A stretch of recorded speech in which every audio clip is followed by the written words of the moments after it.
Assalamualaikum warahmatullahi wabarakatuh. Selamat pagi kelas. Semoga kita masih diberikan kesehatan dan terus jaga kesehatan Anda ya.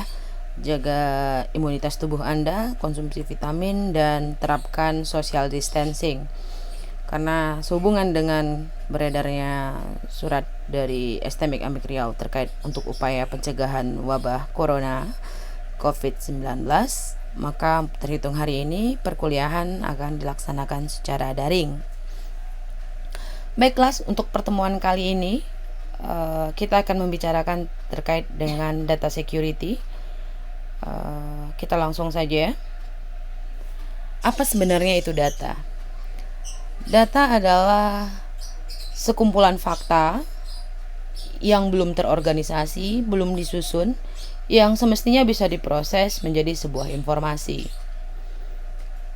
Tanpa kita sadari, kita mengenerate data secara konstan, seperti bagaimana pola kita dalam kehidupan sehari-hari. Jika kita mempostingnya di sosial media, maka orang bisa melihat pola tersebut. Kemudian contoh lain adalah waktu online, berapa sering kita online dalam satu hari, kemudian hal-hal apa yang kita posting gitu. Hal tersebut akan menjadi sebuah informasi bagi orang lain. Data itu bisa dalam bentuk teks ya, seperti message, kemudian ada dalam bentuk angka dan juga simbol ataupun gambar. Contohnya seperti nomor telepon Anda selama ini isi pulsa di counter, memberikan nomor telepon. Nah, pihak counter, ada beberapa counter yang mengumpulkan nomor tersebut, kemudian menjualnya atau melakukan transaksi dengan pihak-pihak ataupun perusahaan-perusahaan yang membutuhkan data tersebut untuk memberlakukan promosi secara SMS gateway seperti itu, atau voicemail yang Anda record, atau foto yang Anda posting di sosial media. Mungkin ada beberapa pihak yang menggunakan foto tersebut untuk membuat sebuah akun palsu dan lain-lain. Seperti kredit card, nomor rekening, itu juga merupakan data-data personal yang seharusnya sangat amat penting untuk kita rahasiakan. Beberapa data mungkin bagi kita tidak terlalu penting, tapi bagi orang lain yang merencanakan penyerangan atau memiliki niat tidak baik, data-data tersebut sangat berguna. Kenapa sih personal data itu penting? Pertama, personal data merupakan gambaran ataupun detail dari pribadi kita. Ya, seperti tanggal lahir, kemudian nomor telepon, nomor induk kewarganegaraan gitu. Contoh kecil dalam nomor induk kewarganegaraan, jika seseorang tidak memiliki nomor induk kewarganegaraan, maka secara hukum dia tidak mendapatkan perlindungan gitu. Namun nomor induk kewarganegaraan ini juga bisa digunakan seseorang misalnya untuk melakukan membuat sebuah identitas palsu, memalsukan paspor dan lain-lain.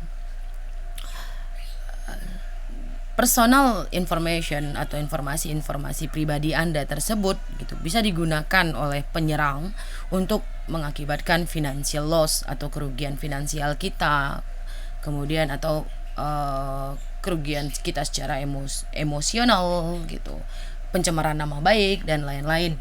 Mungkin saja foto Anda bisa digunakan oleh beberapa orang untuk membuat gambar-gambar hoax. Kemudian personal data tersebut sekarang gampang sekali diakses karena semuanya sudah berbasis online. Banyak forum yang meminta, misalnya Anda ingin bergabung di sebuah forum atau di sebuah sosial media, Anda ingin register, maka Anda harus menginputkan beberapa personal. Nah, saatnya Anda membatasi akses terhadap personal informasi Anda. Misalnya pada akun Facebook, Anda bisa menyembunyikan tanggal lahir, menyembunyikan hobi dan lain-lain gitu. Hanya tampilkan hanya yang dirasa tidak terlalu krusial ataupun vital. Karena dengan tersedia secara online, maka attacker ataupun hacker dengan gampangnya menggather data itu secara botable. Kemudian personal informasi tersebut sebenarnya bisa kita proteksi ya, tapi hal yang paling penting dan hal yang paling harus Anda lakukan adalah yang namanya identitas ataupun yang namanya informasi-informasi pribadi sewajarnya Anda simpan untuk diri Anda sendiri. Kenapa sih sebuah data organisasi itu penting gitu? Bagi sebuah organisasi data itu sangat penting. Dalam social engineering ada teknik yang namanya dumpster diving. Itu merupakan seorang yang sengaja mengkolek beberapa sampah luaran dari kantor, kemudian mencari data-data misalnya terkait dengan transaksi, nomor rekening gitu. Gunanya adalah mungkin menggunakan data tersebut untuk penipuan gitu ya. Bagi organisasi data itu sangat valuable. Kenapa? Karena dengan adanya kebocoran data secara otomatis gitu akan menghilangkan trust ataupun kepercayaan gitu. Sebagai kasus adalah ada sebuah perusahaan server, kemudian sebuah perusahaan tersebut mengalami kebocoran, maka secara otomatis customer dari perusahaan tersebut juga akan menarik data mereka. Begitu juga dengan misalnya di sebuah bank ya gitu, banyaknya terjadi penipuan pada bank tersebut, data nasabah bocor, maka otomatis nasabah yang dahulunya mempercayakan uang mereka, investasi mereka ke bank tersebut akan menariknya, sehingga financial loss akan sangat berakibat besar bagi monetary bank tersebut gitu. Keberlangsungan perusahaan tersebut juga akan mempengaruhi gitu, karena bila data sudah bocor maka kerugian bukan hanya pada saat kejadian tapi sesudah, bukan hanya tapi juga post daripada accident tersebut gitu. Sesudah kejadian maka orang akan kehilangan kepercayaan, maka monetary keuangan atau perusahaan keuangan dari perusahaan tersebut juga akan terancam, dan juga eksistensi dari perusahaan tersebut ya, market share juga akan terpengaruhi secara otomatis. Hal itu juga tentunya akan mempengaruhi keuntungan, malah lebih banyak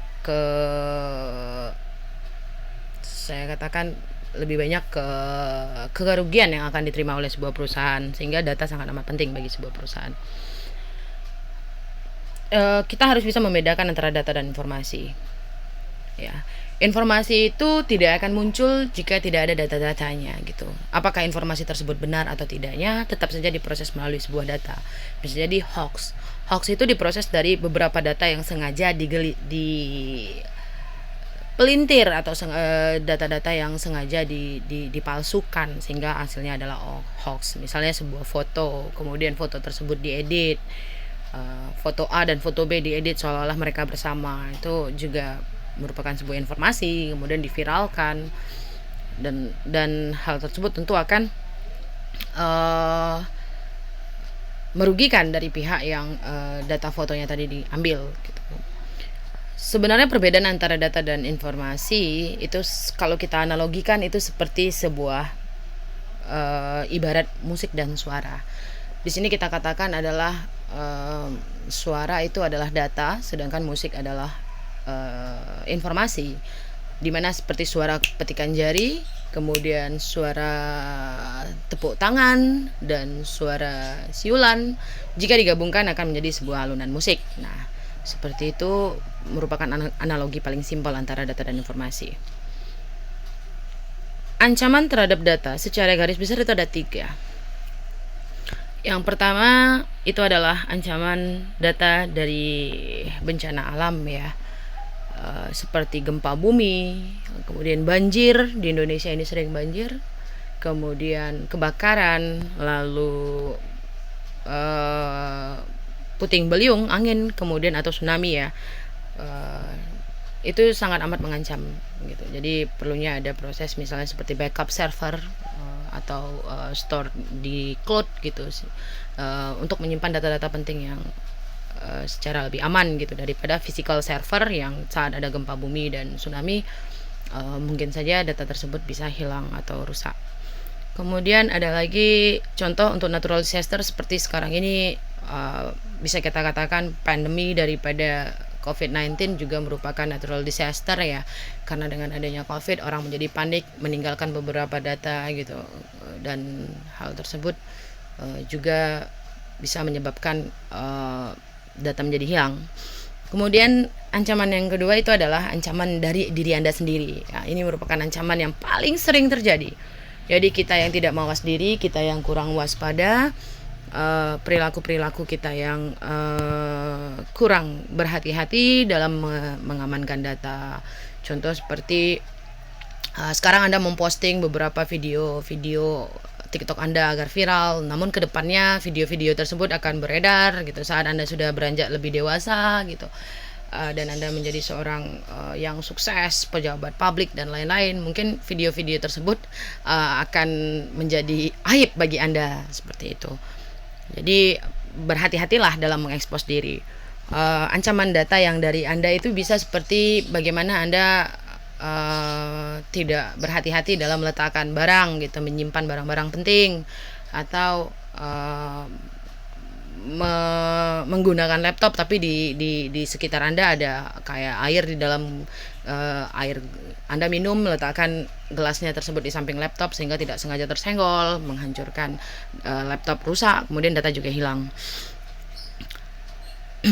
Kemudian ada lagi yang ketiga, itu ancaman dari orang lain. Dalam hal ini adalah hacker, attacker ataupun cracker ya. Ancaman data dari orang lain itu bisa dikatakan karena mereka itu mengincar sesuatu dari account Anda gitu. Mungkin Anda berpikir bahwa mungkin saya karena saya masih dengan usia seperti ini saya tidak memiliki data penting ya kan. Namun data-data seperti nomor telepon jika digunakan oleh seorang hacker, mereka bisa mengirimkan email phishing ke email Anda atau ke nomor telepon, bisa menggunakan nomor telepon Anda sebagai untuk dikirimi pesan. Misalnya papa minta pulsa, kemudian pesan bahwa Anda menang undian. Hal-hal tersebut tentu juga akan beresiko. Awareness terhadap data bukan berarti Anda harus terlalu menutup diri ya. Jadi Anda harus lebih berhati-hati. Anda bisa dikatakan karena Anda anak IT ataupun Anda memiliki pengetahuan yang lebih, maka seharusnya sebelum posting Anda harus memikirkan sesuatu gitu, efeknya apa gitu. Thinking before posting is the best way. Jadi paling bagusnya ya udah kalau mau posting mikir dulu gitu. Kalau tidak penting tidak usah diposting seperti itu. Oke kelas, kita ada diskusi kecil-kecilan di sini. Anda bisa memberikan pendapat Anda terkait 3 bahan diskusi di bawah ini ya. Diberikan pendapatnya di kolom komentar. Semakin Anda aktif dalam memberikan pendapat dan pandangan, maka grade Anda akan semakin baik ya. Hal diskusi yang pertama adalah sepenting apa sih gitu data bagi kamu dan bagi komunitasmu. Kemudian bagaimana sih cara mengamankan data Anda menurut versi Anda. Kemudian bagaimana sih cara mencegah data-data digital Anda tidak bocor. Oke, jangan lupa cantumkan referensi jika Anda merujuk dari sumber lain. Jadi seperti yang tadi saya katakan, thinking before posting. Jadi mikir dulu baru diposting komentarnya. Nanti kalau ada yang ingin bertanya silahkan bertanya di kolom komentar. Ketemu lagi di materi berikutnya kelas. Sehat selalu dan tetap semangat. Assalamualaikum warahmatullahi wabarakatuh.